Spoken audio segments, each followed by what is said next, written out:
My best friend created a support group for victims of me, but no one there seems to want to leave.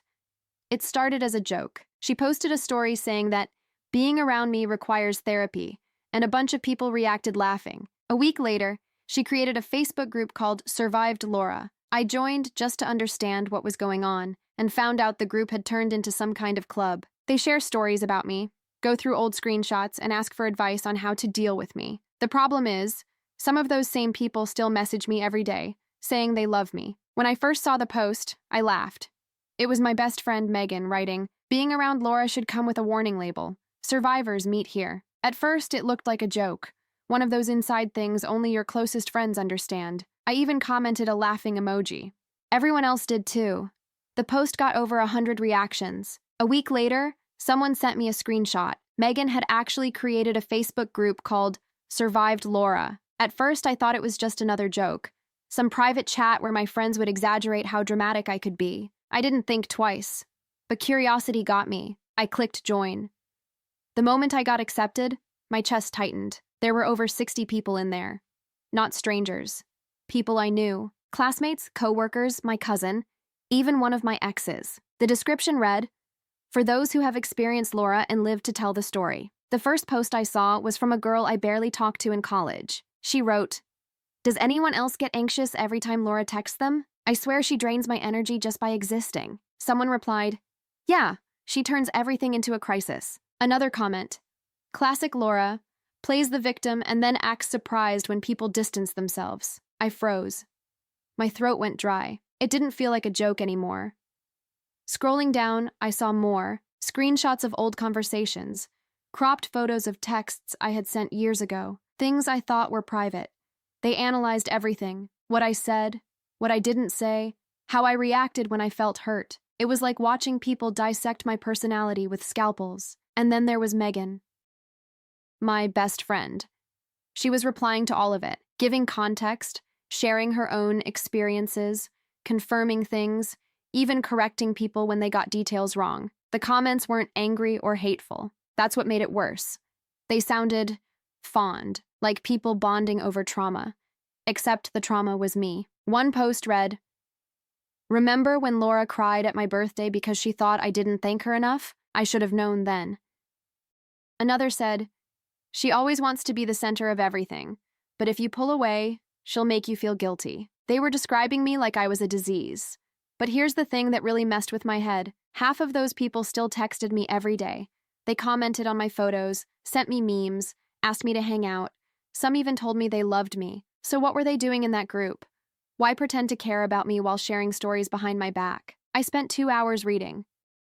I couldn't stop. There was a whole thread called "How to Set Boundaries with Laura Without Feeling Guilty." Another called "Things Laura Will Say to Make You Stay." Someone even made a list titled "The Laura Starter Pack." It had screenshots of my old tweets, a photo of my coffee order, and a meme about emotional vampires. I remember feeling my hands shake. My heart wouldn't slow down. It was like reading my own autopsy while still alive. I wanted to confront Megan, but something in me hesitated. I needed to understand what was happening before I said anything, so I decided to stay in the group. For days, I watched. New members kept joining. Some said things like, "Finally, a place where people get it," or "This group saved me." They weren't leaving. They were treating it like therapy, a support group for victims of me. One night, Megan posted something that broke me. She wrote, "Sometimes I miss her, but then I remember what it felt like to constantly walk on eggshells. I'm proud of myself for leaving." Underneath, people commented things like, "You're so strong. Takes a lot to walk away from someone like that. She'll never change." Someone replied, "She's probably reading this." And Megan answered, "Let her. Maybe it'll finally make her see." That's when I realized she knew I was there. I didn't sleep that night.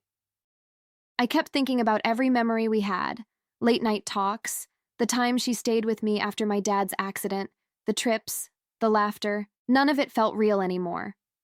I tried to message her the next morning. I typed and deleted my words over and over. Finally, I just wrote, "What is this, Megan?" She replied almost instantly, "A safe space." That was it. No apology, no explanation, just that. Since then, things have gotten even stranger. People from that group still talk to me like nothing's wrong. They compliment my posts, ask me for favors, tag me in photos. It's like they're living in two parallel worlds, one where they care about me, and one where I'm the villain in their shared story. Sometimes I wonder if I really did something to deserve it. Maybe I was too intense, too emotional, too demanding. Maybe they just got tired. But the way they're rewriting my life, it feels like gaslighting on a massive scale. Yesterday, someone new joined the group. I didn't recognize the name, but Megan welcomed them, saying, "Tell us your story, we've all been there." The new member replied, "I just met Laura last month." I stared at that comment for a long time. How could someone I met once already be part of a group for people who survived me? It made me realize something terrifying. The group wasn't about healing anymore. It was recruiting. And the person they were healing from was still very much alive. For the next few days, I pretended everything was normal. I still replied to Megan's texts, liked her stories, commented on photos like nothing had changed. But every time she messaged me, I imagined her switching tabs to that Facebook group, typing about whatever I'd just said. I stopped sleeping properly. My brain wouldn't turn off. I'd lie awake imagining all the conversations they might be having, the screenshots, the jokes, the private details I'd told her in confidence. Then, one night, I noticed something strange. A new post in Survived Laura had a photo of me from that same day. Same outfit, same background, the coffee shop near my apartment. The caption said, "Some people never change. Still playing the victim wherever she goes." There were 12 comments. One of them said, "She's wearing that pity face again." Another replied, "Careful, she probably thinks you're her best friend now." The photo had been taken from outside the cafe window. Someone had been watching me. That's when the panic hit. This wasn't just gossip anymore. It was obsession. I clicked on the poster's profile. Fake name, no photos. But when I checked the group member list, the account had joined just 2 days earlier. Megan had approved it. I started saving screenshots of everything. I told myself it was just in case I ever needed proof, but deep down I knew it was more than that. It was the only control I had left. Every time I opened the group, I saw a new version of myself. One that was manipulative, dramatic, selfish, fake. They analyzed everything I did. My tone, my captions, even the way I apologized. Someone said, "She says sorry like it's a trap." Another replied, "Exactly. Guilt is her weapon."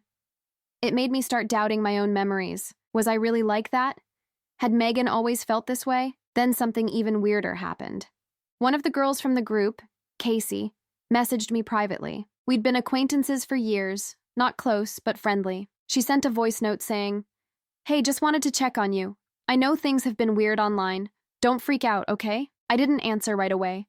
When I finally did, I just said, "What do you mean by weird?" She took hours to reply. Then, "You should talk to Megan. She's trying to help you, in her own way." That made no sense. Help me how? By turning everyone against me? So I asked her directly, "Are you in that group? Seen?" No response. The next morning, she had blocked me. After that, Megan stopped talking to me completely. No texts, no comments, nothing. But the group was more active than ever. They were posting about boundaries, toxic attachment, healing from narcissistic friends. And then someone posted a poll. Should we let her back in? The options were not yet and never. I wanted to comment so badly, to say I was right there, reading everything, but a part of me was scared. Because if they knew, they might make a new group without me. The worst part is that I couldn't stop watching. Every post felt like a car crash. Horrible, but I couldn't look away. And then, one afternoon, something changed. A new member joined. Adam Whitmore, my ex. The one who broke up with me 2 years ago because he said I was too much. Megan commented under his introduction post, "Welcome, Adam. Take your time to share. You're safe here." Safe. That word made my stomach turn. He wrote, "Thanks, Megan. I wasn't sure I should join, but after everything that happened, I guess I belong here." I stared at the screen so long my eyes burned. It felt like my life was being archived.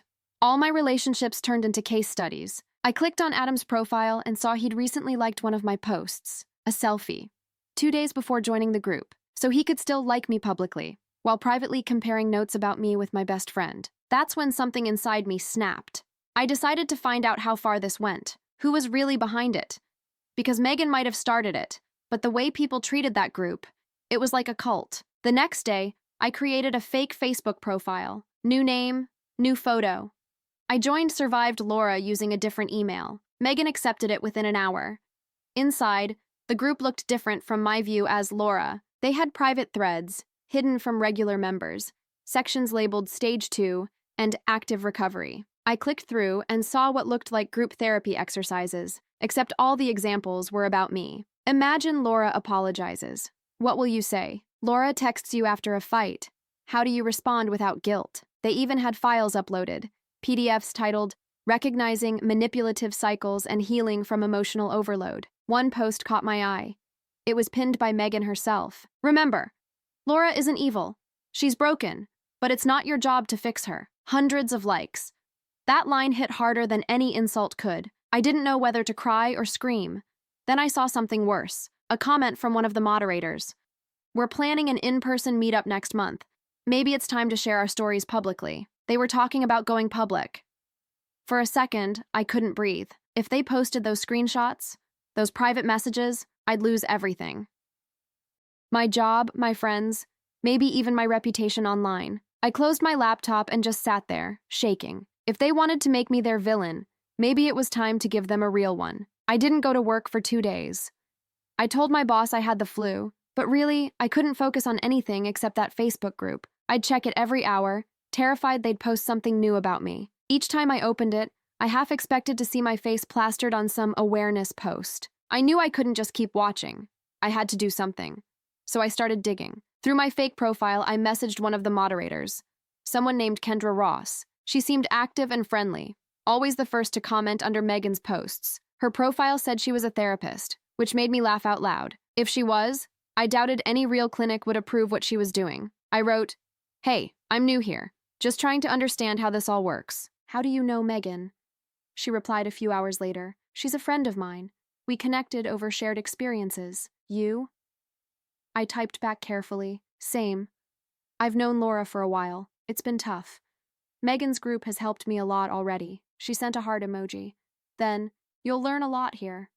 Megan's been through a lot with her." That line stuck with me. Been through a lot with her. What did that even mean? I started scrolling through Kendra's profile. Something felt off. Most of her photos were generic. Stock-looking images, inspirational quotes, a few selfies that seemed too perfect. I reverse searched one of them and found it on a wellness website. It wasn't her. Kendra didn't exist. That changed everything. Someone had created a fake therapist persona to legitimize the group, and whoever it was had access to Megan's private posts. My first thought was Adam. He'd always been tech-savvy, the kind of guy who could make fake profiles and get away with it. But the more I thought about it, the less sense it made. Adam wasn't that patient. He wouldn't run an entire fake community for months. Then I noticed something strange.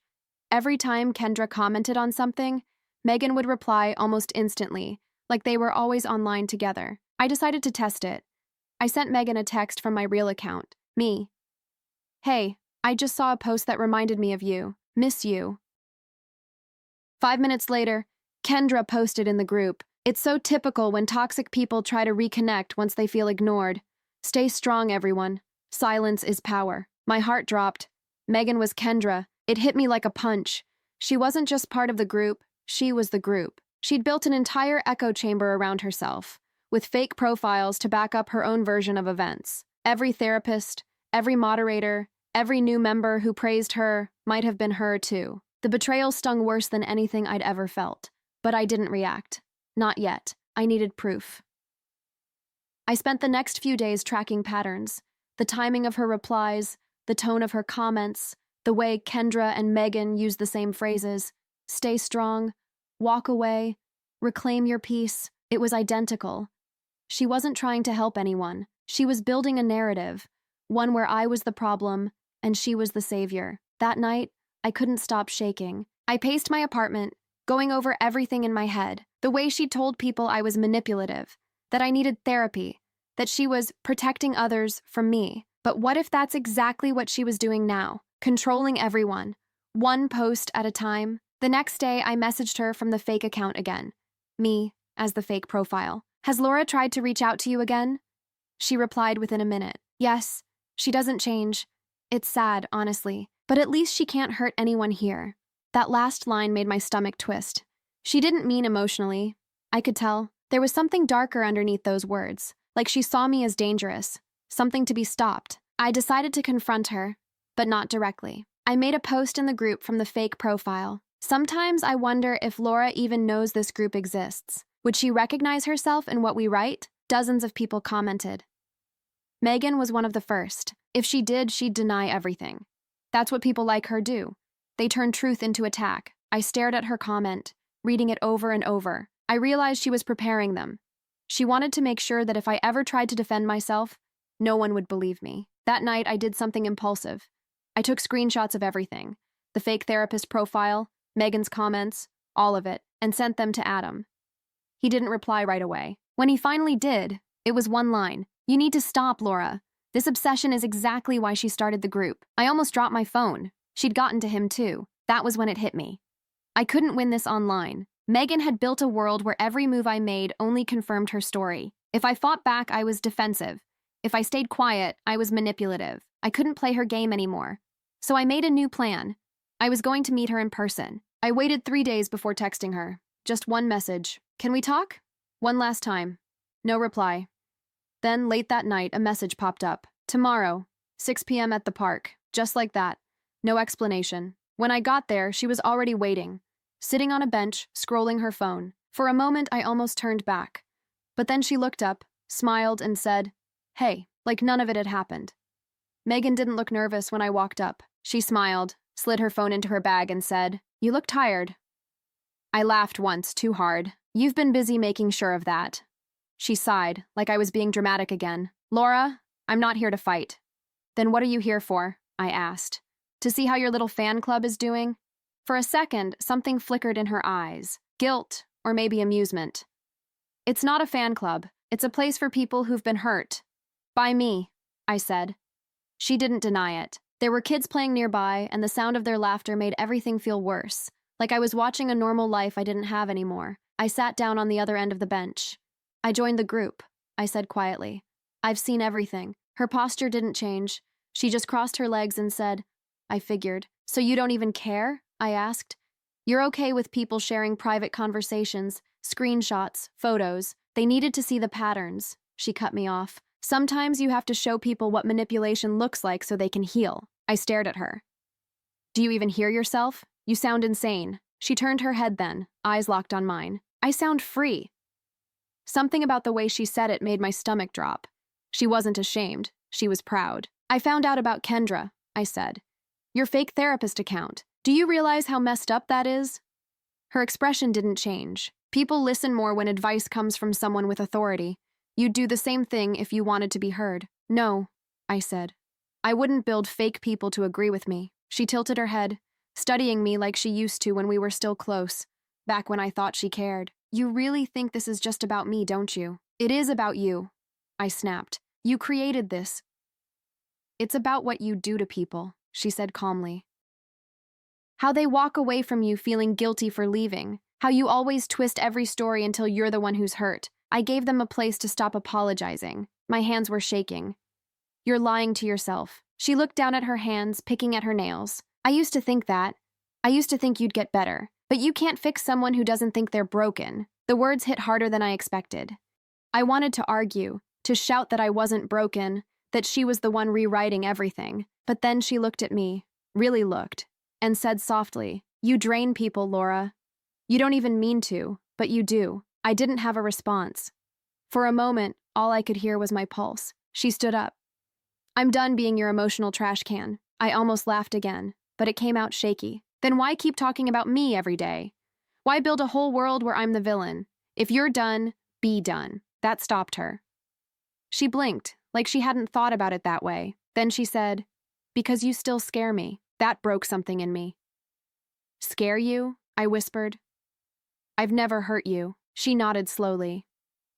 "Not with your hands, but you have this way of getting inside people's heads. You make them feel like they owe you something, like loving you is a debt they'll never pay off." I felt sick. "You're talking like I planned it," I said, "like I'm some monster." "I think," she said carefully, "you don't know who you are without someone to need you, and that's the saddest thing." I didn't realize I was crying until I saw her face blur. I wiped my eyes fast, but she saw. For a moment, her voice softened. "Laura, I didn't start that group to destroy you. I just needed a place to breathe."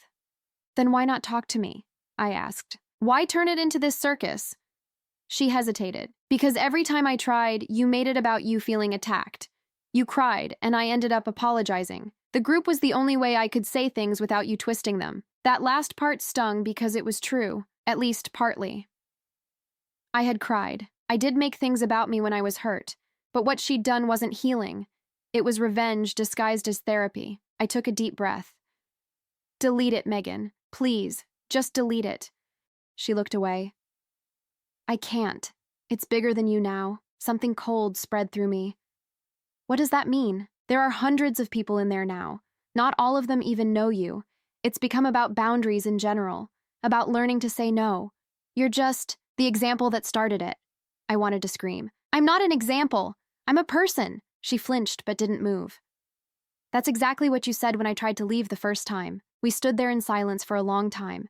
Then she said quietly, You should go, Laura. Please. I didn't move. If you think I'm just going to disappear, I don't, she said.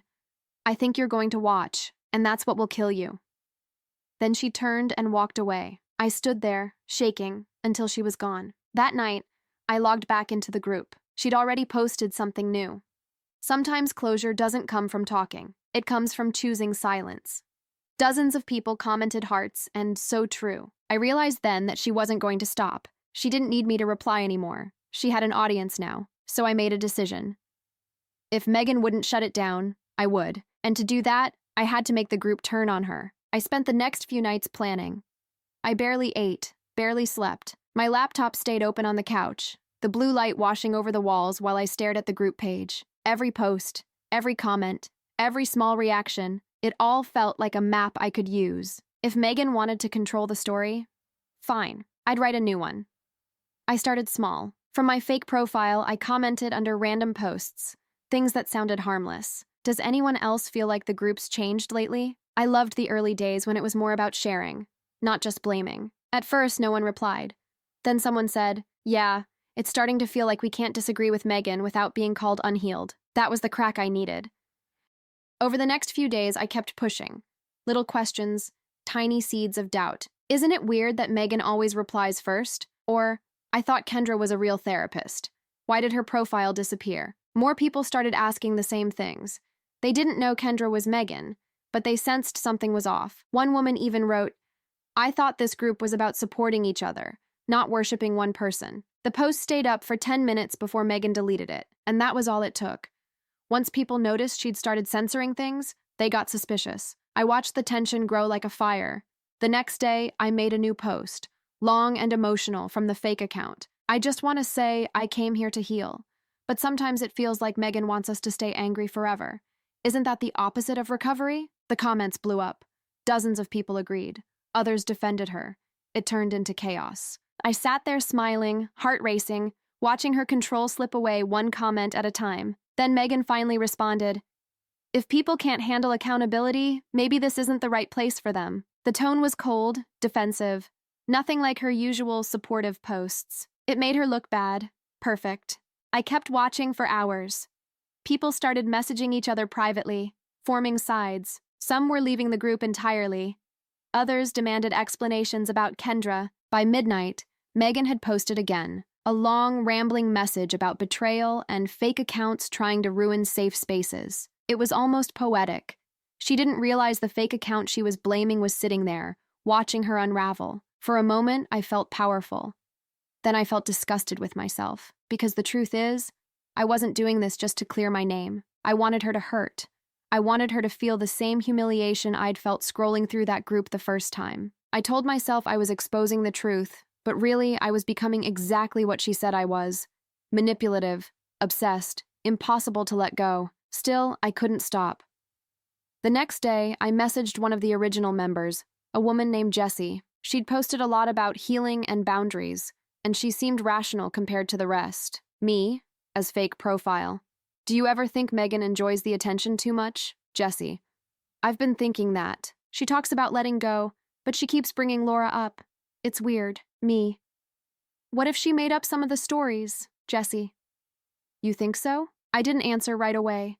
I just let the question hang. By that evening, Jessie made her own post. We should all remember that healing doesn't mean idolizing one person's version of events. We weren't there for everything. Megan deleted it within minutes. 2 hours later, Jessie posted again. Why are my posts being removed?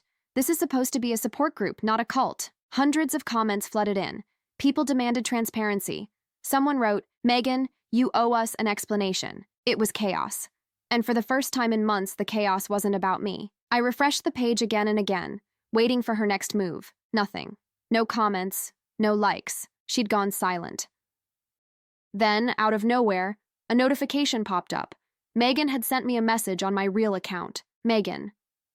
I know it's you. I stared at it for a full minute, my pulse loud in my ears. Me. What are you talking about? Megan. The fake profile, the posts, the comments. I know it's you, Laura. I didn't reply. I just closed the chat window. A few minutes later, a new post appeared in the group. Everyone, please ignore any rumors being spread. There are people trying to destroy what we've built. Don't engage. But people were engaging. The more she begged them not to, the more they demanded answers. I had done it. I'd turned her own creation against her. Still, I didn't feel satisfied. I just felt empty. Because the truth was, the group had started because of me, and now it was falling apart because of me again. At around 2 a.m., I got another message, not from Megan this time, but from Jessie. Hey, I don't know who you really are, but thank you. I think people needed to see what she's been doing. I should have felt relieved. Instead, I closed my laptop and sat there staring at the dark screen, realizing something I didn't want to admit. Even if Megan deleted the group tomorrow, none of it would erase what happened between us. The screenshots, the stories, the way people saw me, it was all still out there. And worse, I'd become part of the same game I claimed to hate. I told myself I'd stop after tonight. Just log out and let it all burn. But before I could close the tab, a new notification popped up. A new group had been created. Survived Megan. And this time, the first post wasn't from me. At first, I thought it was a prank. The name sat there on my notifications bar like a joke someone made to mock the entire situation. Survived Megan. But when I clicked it, I froze. It wasn't a parody page.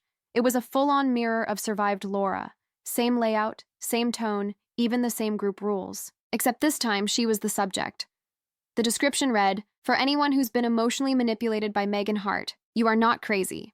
You are not alone. There were already over 50 members. For a few seconds, I couldn't breathe. I hadn't made it. I'd planned to someday, maybe as payback, but I hadn't done it. Someone else had. I scrolled down, my hands shaking. The first post was from an account named Amber V. I didn't recognize the name. Megan turned everyone against me when I tried to set boundaries. She made me believe I was the problem. Seeing this group exist makes me feel less alone. The comments were full of support. Dozens of people shared stories about how Megan twisted things, how she guilt-tripped them, how she acted like she was saving them while quietly isolating them from others. One comment said, she called herself an empath, but everything she did was about control. Another, it's ironic. She says Laura's manipulative, but she's the one who started a cult. Reading it felt surreal. I wasn't used to seeing her on the other side of the story, but the strangest part was that some of the names in Survived Megan were the same ones from Survived Laura. People who'd once called me toxic were now calling her manipulative. Within hours, it exploded. Someone posted screenshots, her messages, deleted comments, the fake therapist account, Kendra. Someone even uploaded audio clips of voice notes she'd sent privately, saying things like, I have to keep control or people will turn against me. They were tearing her apart. And I didn't have to lift a finger. I just sat there, watching as the people who once judged me turned on her. Every post made her look worse. Power-hungry, obsessive, fake. The narrative was rewriting itself right in front of me. By midnight, Survived Megan had more members than her group ever did. Part of me felt vindicated. I wanted to believe karma was finally doing the work for me, but another part of me, the quieter, tired part, felt sick. Because the tone in Survived Megan was the same as hers had been about me. Same language, same pity disguised as empowerment. They weren't healing, they were feeding off it. And I realized, with a kind of cold clarity, that none of us were getting out of this clean. The next morning, Megan's group went private. Then, an hour later, it disappeared entirely. She deleted Survived Laura. I thought that would make me feel better. It didn't. A few hours after that, She called me, not text. A real call. Her name lighting up my screen sent a shock through me. I almost didn't answer, but something in me needed to hear her voice. When I picked up, she didn't say hello. She just asked, "Did you do this?" Her voice sounded different, smaller. "No," I said. She didn't respond right away. I could hear her breathing, shaky and uneven. They're posting things I said in confidence. Stuff I told them when I thought they were my friends. I almost laughed at the irony. "Now you know how it feels. I didn't deserve this," she whispered. "You think I did?" Silence. Then she said, "I never wanted it to go this far." I leaned back, staring at the ceiling. "You started something you couldn't control." She sniffed. "I just wanted people to understand what it's like dealing with you. And now they understand what it's like dealing with you," I said quietly. She didn't reply. I could tell she was crying. For a second, I almost softened, almost. Then she said, "You always find a way to win, don't you?" That broke whatever sympathy I had left. "No one's winning, Megan." She hung up. For the rest of the day, I kept checking Survived Megan. Every refresh brought new stories, some clearly true, others exaggerated or flat-out fake. People who barely knew her claimed to have escaped her manipulation. Someone even said she'd stolen money from them. Watching it, I realized how fast reputations rot online. All it takes is a good story, a few screenshots, and a crowd that needs a villain. By the third day, Megan had deleted all her social media. Her Instagram, her LinkedIn, even her Venmo. Gone. The last post in Survived Megan said, "She's disappeared. Maybe that's for the best. Survivors, stay strong." Thousands of likes. Hundreds of comments, and I just sat there, staring at it, realizing the circle was complete. But then, something happened that I didn't expect. A new post appeared, from the same Amber V who had started Survived Megan. "I think we need to stop doing this. It's turning into exactly what we claim to hate. Maybe the real problem isn't Megan, or Laura. Maybe it's all of us." For the first time, the comments weren't angry.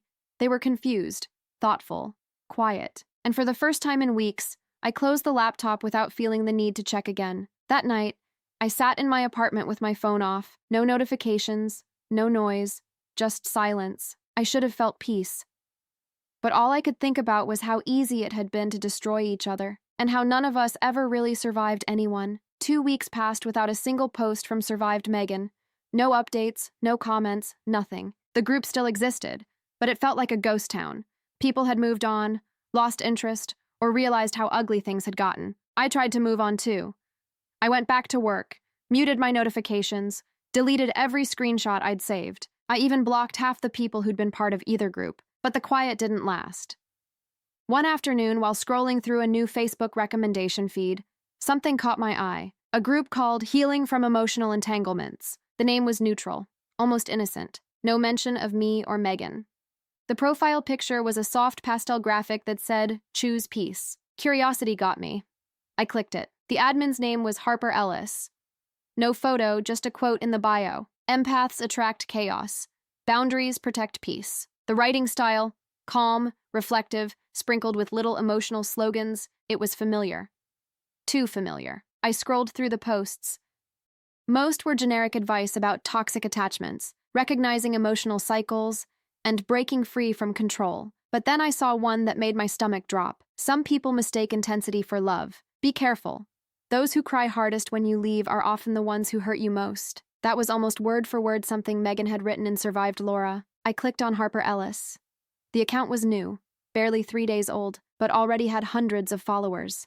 The way Harper replied to comments, the tone, even the use of emojis, it was her.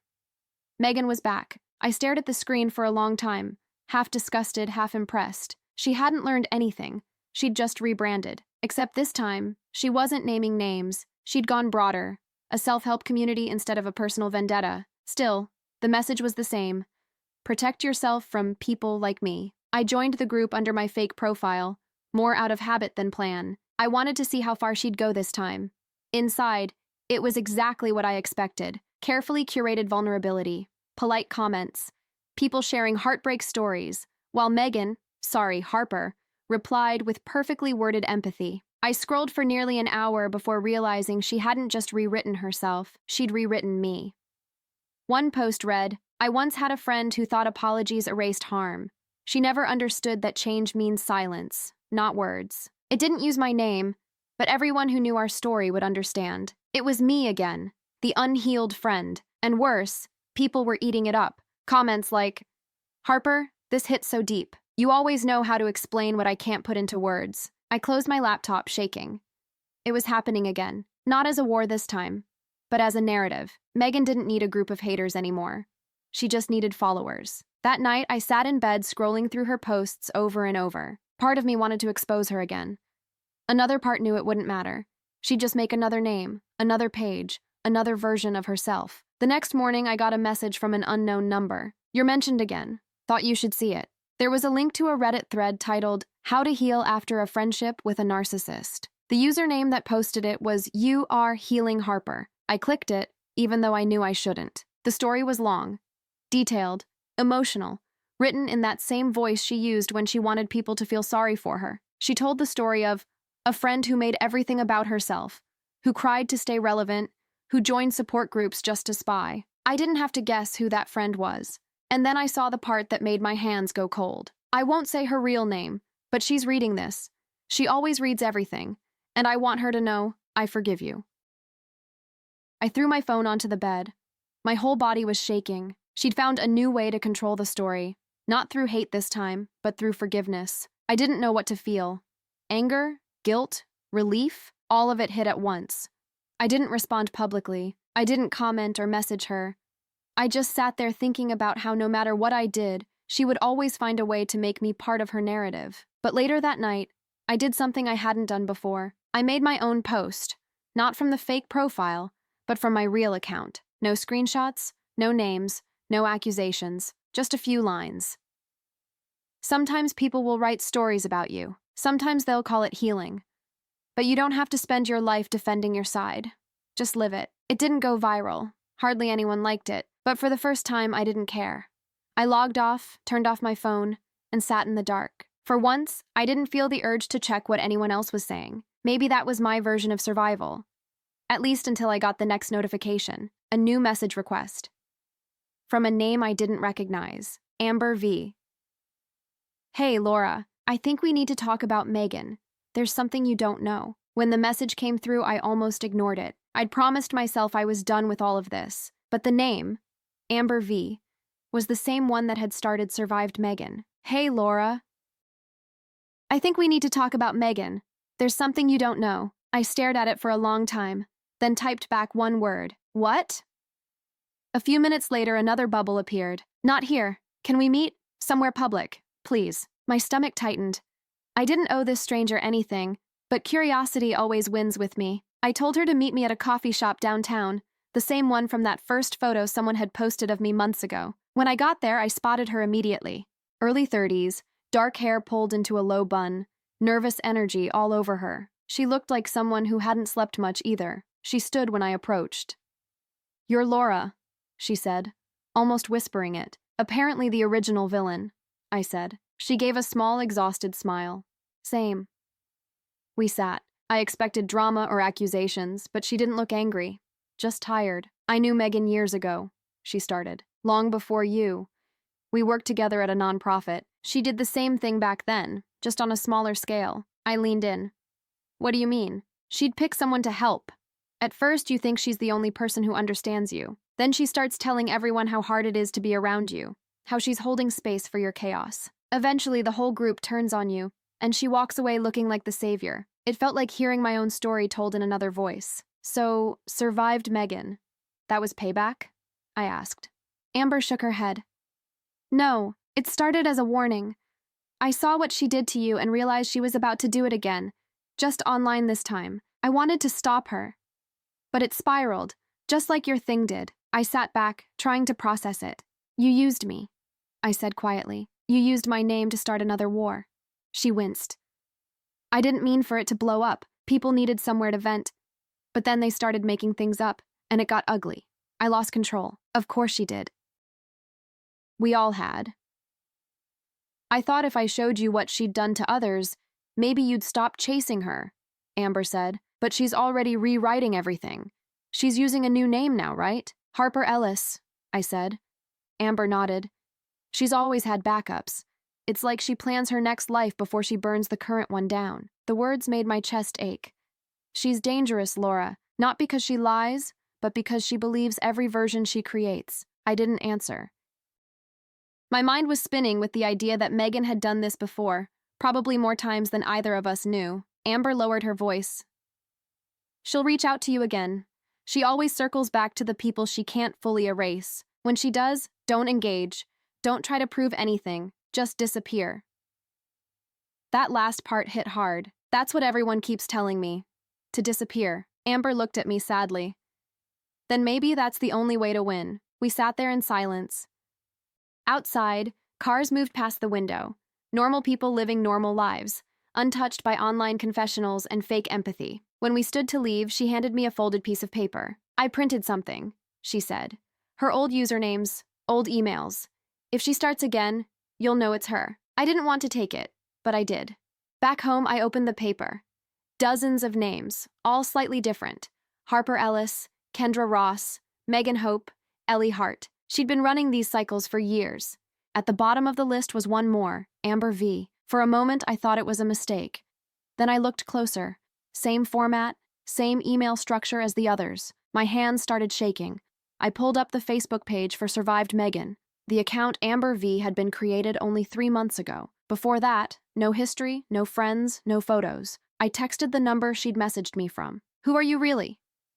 No reply. Then, after a minute, you still don't understand. It's never just Megan. I called the number, but it went straight to voicemail. I don't know if Amber was one of her earlier identities or someone she'd manipulated into doing her work, but the realization settled heavy in my chest. Megan's reach didn't end when she disappeared. It replicated. It grew. That night, I opened Facebook again. Healing from emotional entanglements was gone. Deleted. But a new recommendation popped up at the top of my feed. A pastel logo. A different name. Recover Together. Support for Empaths. Admin. AV. I closed the laptop slowly. Some stories don't end. They just change usernames.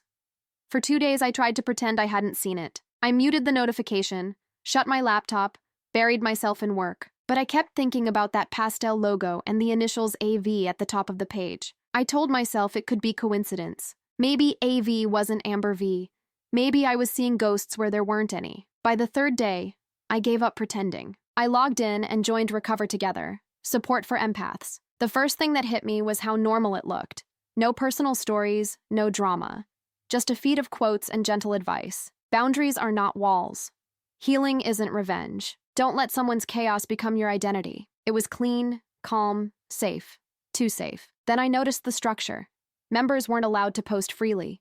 Only admins could approve posts. That was exactly how Megan ran her first group before it exploded. And the admin list had one name, AV. I clicked the profile. No photos, no friends list. Account created last week. I scrolled through the posts she'd made. Each caption had that same careful rhythm I'd seen before. Short sentences, soft tone, perfectly rehearsed empathy. Then I saw one that stopped me cold. Some people feed on sympathy. They show their wounds so they never have to heal. Protect your peace from people who make pain their personality. I read it 3 times. It was about me. Again. Only this time it wasn't written by Megan, or at least not directly. If AV was Amber, or if Amber was another one of Megan's masks, I couldn't tell anymore.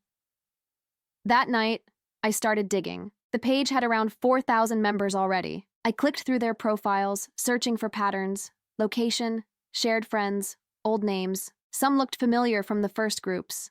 Others were new, but their posts had the same tone, almost rehearsed, like they knew exactly what kind of victim to sound like. It hit me slowly. This wasn't just Megan or Amber. It was a network. People addicted to the same cycle. Someone becomes the toxic one. The others become survivors. And when the story burns out, they find a new villain. It wasn't about me anymore. It never really was. I scrolled down to the comments under a post about recovering from emotional chaos. One woman wrote, "It's strange how every group ends the same way. Someone always becomes the problem." And AV replied, "Because some people need there to be a problem. Otherwise, they wouldn't know who they are." I don't know if she meant me, or Megan, or herself. Maybe all of us. The next morning, I tried something reckless. I posted under my real name. "Hi, I've been in groups like this before. I think we need to talk about how easy it is to turn healing into gossip. It stayed up for about 5 minutes before being deleted. Then I got a private message from AV. Laura, I thought you'd learned. This space isn't for you. I typed back, why do you keep doing this? No response. A few minutes later, I refreshed the group page, and it was gone. I'd been banned. That should have made me angry. But instead, I felt relief. For the first time, I wasn't inside the story. I was outside, watching the same pattern unfold again, and realizing I didn't have to play a role in it anymore. Still, I couldn't shake one thought. If Megan was AV, how many people like me were out there right now, being turned into someone else's villain? I thought about all the names on Amber's list, all those fake accounts, all those identities that blended into each other until no one knew who had started what. And then I realized the scariest part? Maybe Megan didn't even know anymore. Maybe we'd all become each other's ghosts, haunting different corners of the same endless confession. That night, I opened a blank document and started writing everything down. The real story, from the beginning. No fake names, no edits, no therapy talk, just what happened. It wasn't for revenge or for proof, it was just for me. When I finished, I titled it, Survived No One. I closed my laptop and for the first time in months, didn't feel the need to check who was watching, until a few days later, an email arrived.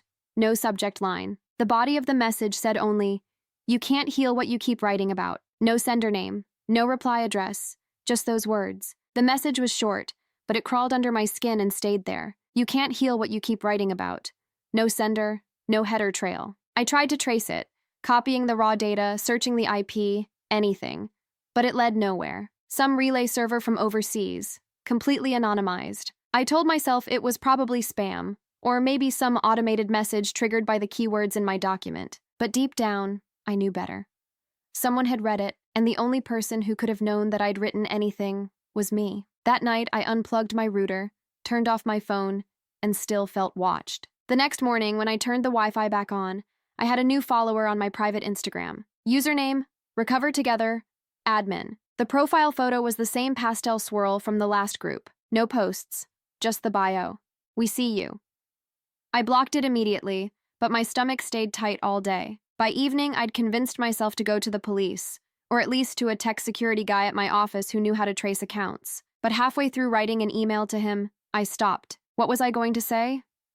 Hi, my ex-best friend might be sending me cryptic therapy cult messages again through a chain of fake identities. No one would believe it.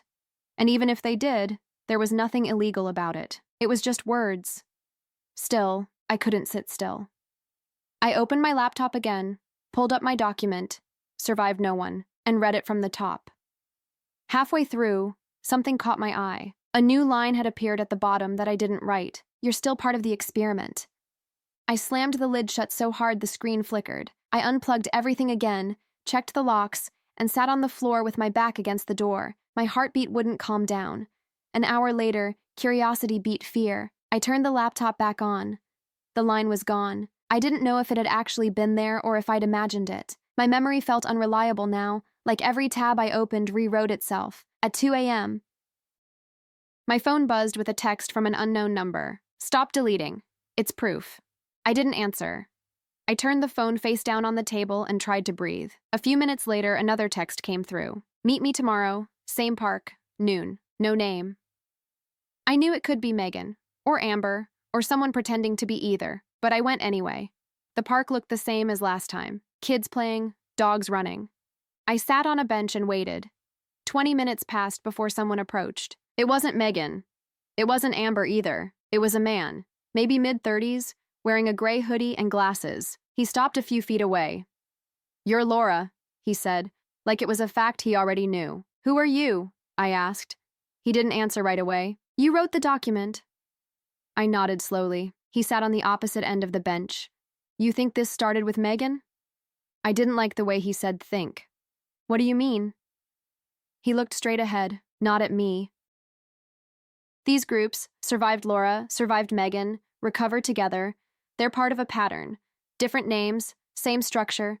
Someone builds it, someone becomes the subject, then it collapses. We've tracked at least 20 versions since 2016. My throat went dry. Who's we? The ones who monitor online behavior clusters. It's part of my job. He pulled out his phone and showed me a list of group names, all with the same pastel logos, all deleted. Every one of them had an admin with a different name, but the same writing style. Megan? I asked. He shook his head. No one that simple. Whoever runs these accounts rotates through identities. Sometimes they use real people, sometimes fakes. We don't know the original source anymore. I stared at him. You think she's not real? I think they stopped being one person a long time ago. I wanted to laugh, but the look on his face stopped me. He wasn't joking. He handed me a card. No company name, just an encrypted email address. If you get another message, send it here. Don't reply to them directly. I took it without thinking. When I looked up again, he was already walking away. That night, I sat at my desk with the card in front of me, trying to decide whether to believe any of it. Maybe he was just another part of the same game. Maybe that's how the cycle kept going. People showing up with new stories, new warnings, new ways to keep me involved. I opened my laptop one more time. The document "Survived No One" was gone. In its place was a single new file. No title, just a timestamp from 5 minutes earlier. I clicked it open. Inside was one sentence: "Stop meeting strangers. They work for me." The file deleted itself before I could screenshot it. For a long time, I just sat there, staring at the blank desktop, waiting for another line to appear. Nothing did. When I finally shut the computer, my reflection in the dark screen looked almost calm. Maybe Megan was behind it. Maybe Amber. Maybe someone I hadn't even met yet. Or maybe the groups had taken on a life of their own. Either way, I wasn't going to be their story anymore. At least that's what I told myself. Until the next morning, when I woke up to find a new email in my inbox. Subject line: "Survived Laura, relaunch." The subject line just sat there at the top of my inbox. "Survived Laura, relaunch." No sender name, just an address made of random letters. My hands hovered over the mouse.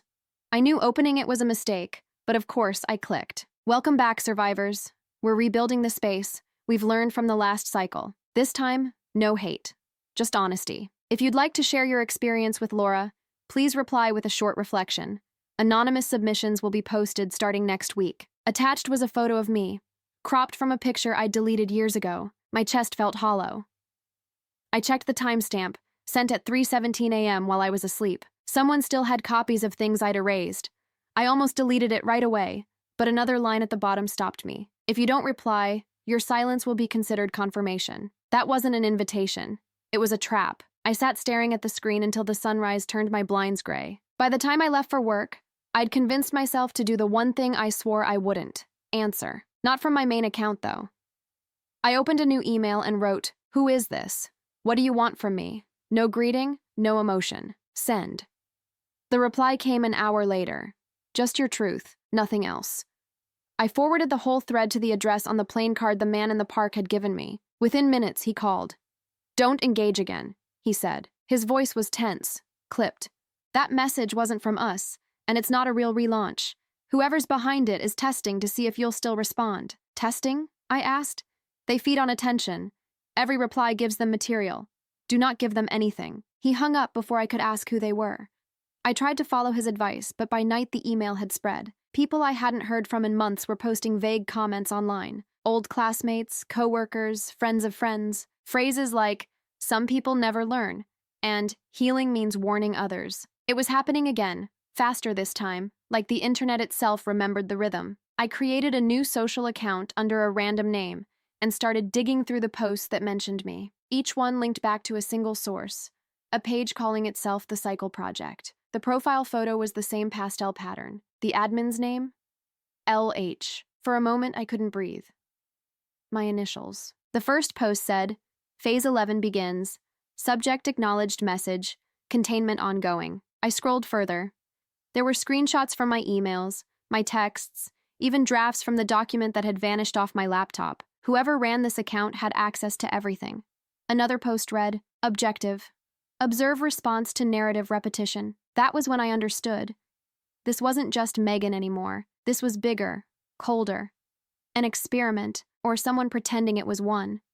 I messaged the man from the park again. No answer. At midnight, a new email arrived in my inbox.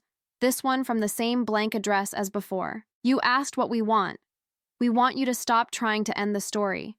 You were never supposed to leave the group." My stomach twisted. My webcam light blinked once, then off. I covered it with tape and unplugged the laptop. The next morning, I went to a public library, used a fresh computer, and typed a single message to the park contact. They're using my data. How do I make it stop? Minutes later, his reply came through. Don't delete anything. Keep all evidence. And Laura, if you see another account appear, do not click it. The project runs on interaction.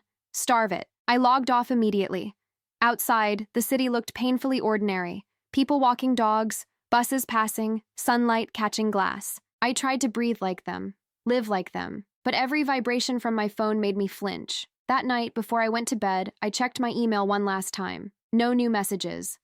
For the first time in months, silence. Then, right as I closed my eyes, my phone buzzed with a notification from an unknown app I'd never installed. The icon was a white circle on a pastel background. The message preview read, "Welcome to Phase 12, Laura. We missed you." The app appeared on my home screen without asking permission. A plain white icon, no name. I held my finger on it, tried to delete it. Nothing. No X, no options menu. Just that still, white circle staring back at me. I turned the phone off, waited, turned it back on. The icon was still there. Now it had a label, Phase 12. When I tapped it, the screen went black for a few seconds.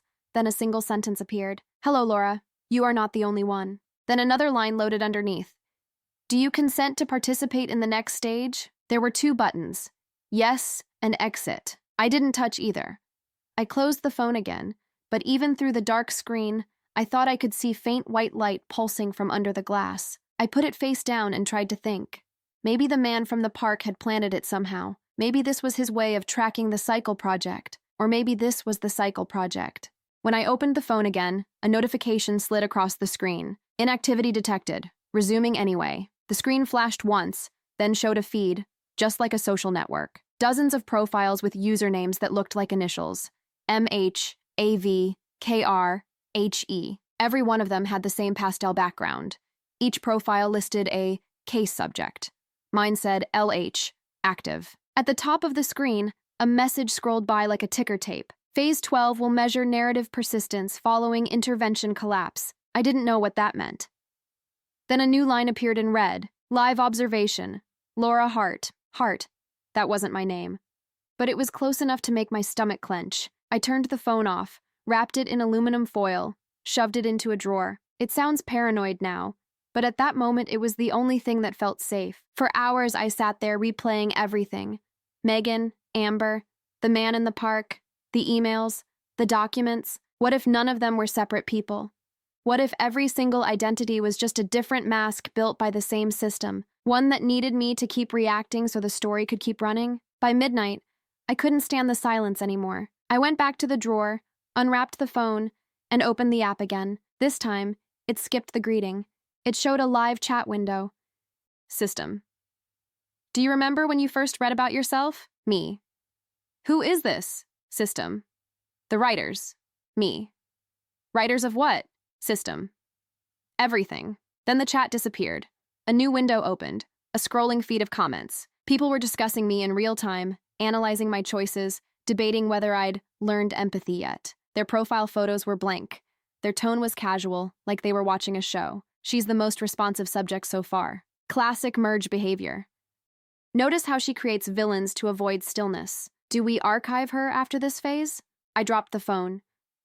When I picked it up again, the feed had stopped. A single message blinked on the screen. You wanted to end the story, but the story needs an ending. I typed back without thinking. Then end it. The response came instantly. That's not our job. That's yours. Then the screen went white. The next morning, the icon was gone. My phone looked normal again. I checked my files, my email, every folder. Everything was empty. Even my name on the lock screen had changed. It just said L. For the first time in months, no one was talking about me online. No groups, no reposts, no healing threads. I should have felt relief.